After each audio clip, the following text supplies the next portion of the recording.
Hello, everyone. My name is Chris, and I am here today with Payne and Kristen. We will be briefing you on why simple assumptions such as mastery skill and productive hours fail to predict how people perform on their days off. Traditionally, leadership relies on a simple assumption that more mastery and skill directly translate to more productive hours. But our research reveals that the assumption is a strategic blind spot. A flat linear model looking solely at mastery explains only 14.7% of actual output variance, meaning 85% of what is actually happening is completely invisible to standard reporting. We extended beyond a binary framing of a three-class target because collapsing solo outperformer and supported outperformer into one success bucket would have erased the operational distinction that actually matter, whether outperformance is sustainable solo behavior or dependent on support.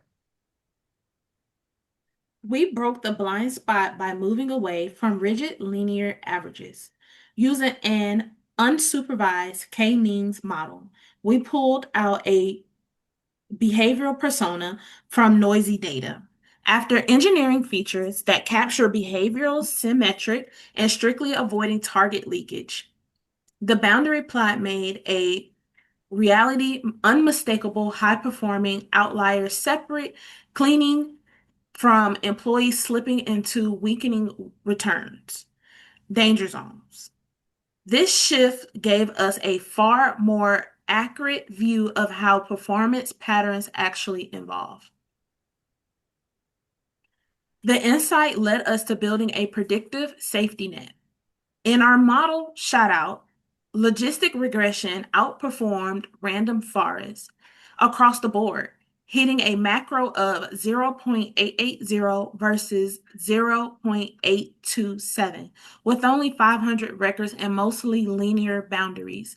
Random forests overfit the noise at risk showing up false negative logistic regression, missing 39.5% of demolishing return cases, while random forest misses 68.4%, creating a dangerous blind spot. Even though 39.5% is a meaningful progress, a single cutoff isn't enough protection.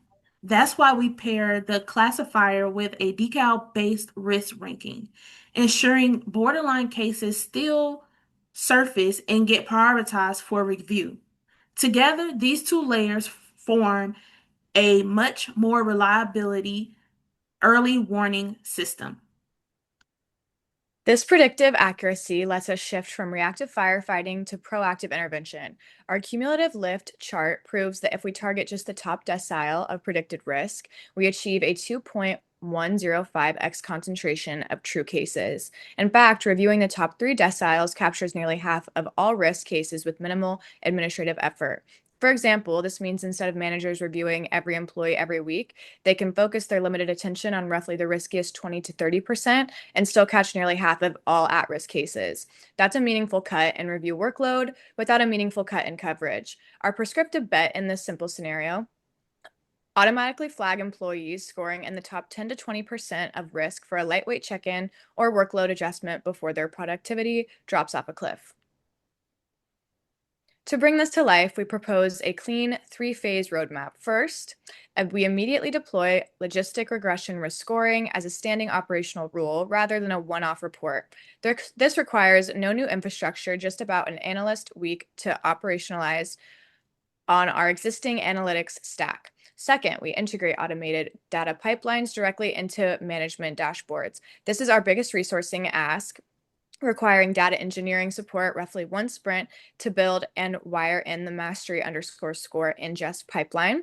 Third, we establish quarterly review loops to continuously recalibrate our risk cutoff as new data rolls in, an ongoing commitment of about 2 analyst days per quarter.